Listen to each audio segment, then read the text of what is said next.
Polisi selidiki kejadian dua gadis yang begoco di kawasan Sekanak Lambidaru, Palembang yang viral di media sosial. Yang mana dua gadis tersebut begoco di pinggir sungai disaksi ke beberapa gadis lainnya.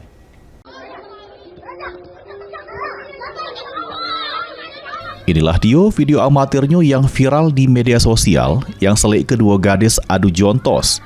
Kejadian ini diketahui terjadi di kawasan Jalan Merdeka, pinggiran Sekanak Lambidaru, Palembang. Polisi yang dapat laporan langsung menyusuri tempat kejadian perkara. Polisi juga memintai keterangan sejumlah saksi, ialah warga sekitar sama perangkat kelurahan. Polisi melakukan penyelidikan untuk mengetahui motif adu jontos tersebut. Mbak ini, polisi belum menerima laporan dari kedua belah pihak. Polsek IB1 sudah langsung ke TKP dan Babin serta RT mencari pelaku yang baku hantam di TKP.